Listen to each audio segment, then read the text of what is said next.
10 September खालारखालि चिरां जिल्लानि सिङाव थानाय बिजनी बालांगुरि गेलेग्रा फोथाराव 17 नं सुबाइजार बियाबाव इउपिपिएल दोलोनि बिसायख'थियारि फोसावदिं मेल जानानै थाङो।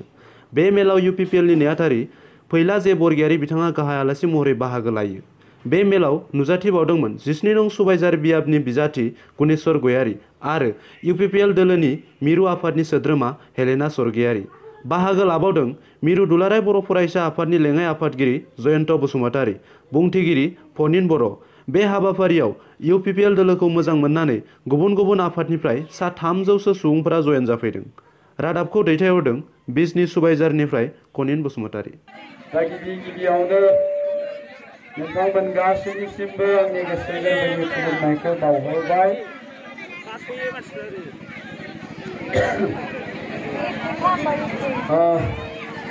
सिगांफ्राव मालाबा फैफ्लांदों खोमा नोंथांमोननि जायगाथिं एसे गोसोआव दङ, खिन्थु फैदोंब्लाबो मोनाफ्रावसो फैदोंमोन आं। दिनै सानाव फैनानै नोंथांमोनखौ नुनानै बिराद मोजां मोनदों, गोजोननाय मोनदों आरो नोंथांमोननि जायगायाव गोबां जायगायाव आर'नाइ फालिखौ गारि खेबजांजां खुगा मोनामनायफ्रासो आंनो सोनानै होदोंमोन।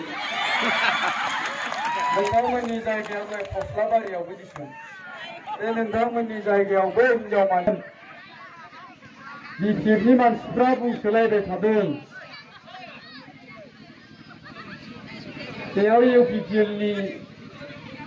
इउपिपिएलखौ मोजां मोननानै मानसिफ्रा फैयाखैलै, फैलाखौसो नायनो फैदों होनना। दा ओंखायनो बै इउपिपिएलनि मानसिफ्रा आंखौ बुंबाय, नोंखौ मिटिङाव लेंहरलालै, जोंहा बदनाम जायो, मानसि जाबाबो नोंसो नायनो फैदों होननानै बुङो होनदों। दा नोंथांमोनासो मानो फैदों आं मिथिया, ना फैलाखौसो नायनो फैदों ना इउपिपिएल दोलोखौसो मोजां मोनना फैदों। दा फैलाखौ नायनो फैदोंबाथ' फैलाखौ नुबाय, जायफ्रा फैलाखौ नायनो फैदोंमोन बिसोर थांदों। जोंहा इउपिपिएलनि गोजा मिटिं जानोसै नुवाखै होनबा फैलाखौ थांदो, फैलाखौ नायनो फैनायफ्रा नामा रायजोखौ थाङाखै माथो रावबो सानै थांदों नामा? साफा सानैयालाय थाखासिगोन नङा होनबा? दा नोंथांमोना ओंखायनो इउपिपिएलखौबो मोजां मोननानै फैदोंबा खेबसे एखेबारे बिराद गोसा आखाइ खब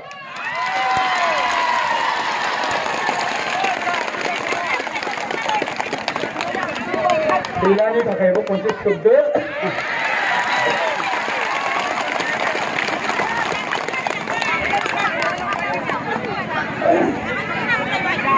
दा रायजो राजा नोंथांमोन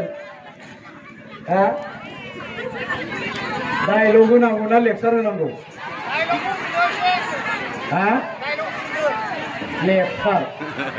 लेक्सारसो होनांगोन नङा होमबा? मानोना आं दिनै नोंथांमोनजों फेस्ला एक्टरबाबो नोंथांमोनजों एक्टर महरै आं नुजाथियाखै। नोंथांमोनजों सासे राजखान्थिनि दैदेनगिरि हिसाबैसो नुजाथिफैदों आरो इलेक्सन खाथि मोनफैनायखाय इलेक्सननि सोमोन्दै रायज्लायनो फैदों।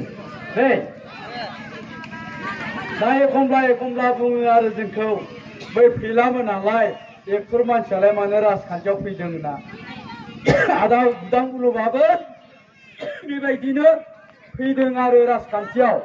दा जायफ्रा मोजां सिन्था खालामदों जोंनि आर्टिस्टफ्रा, बै महरगिरिफ्राबो सोलायनांगौनि थाखाय खोथा बुंदों, सोलायनांगौनि थाखाय खामानि मावदों।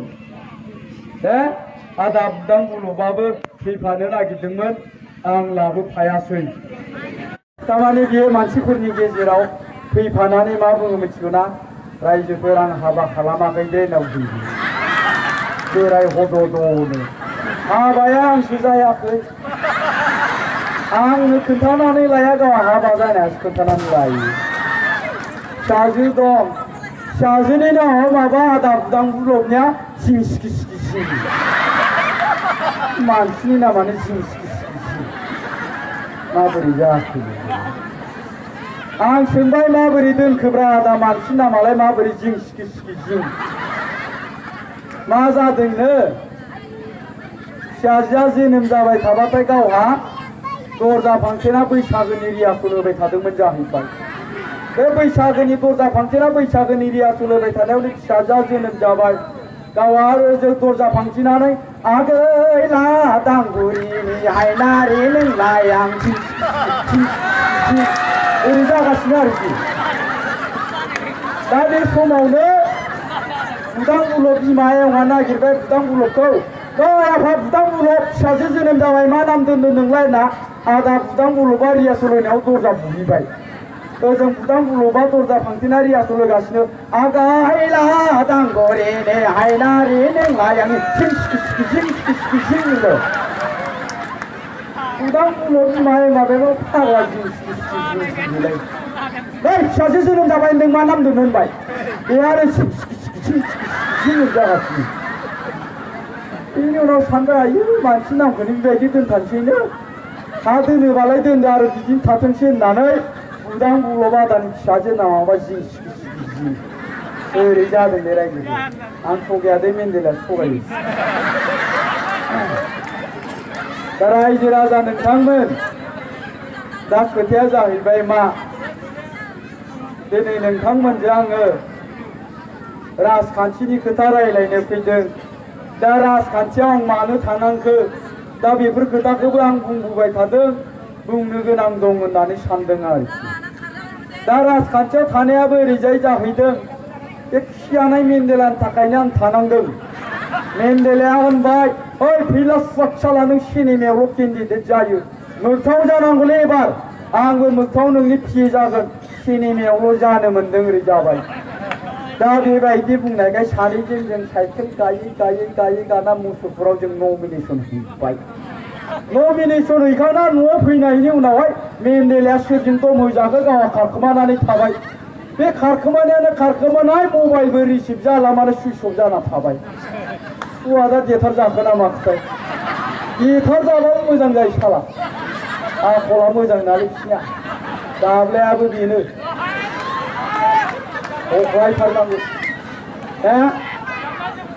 दा बेबायदिनो आंहा केन्डिडेट जानांदों आरोखि जोंनि कख्लाबारि समस्तियाव मिथिबाय दा बिनि उनावहाय जोंनि रायजो राजाफ्रा कख्लाबारिनि रायजोफ्रा आंजों रायज्लाय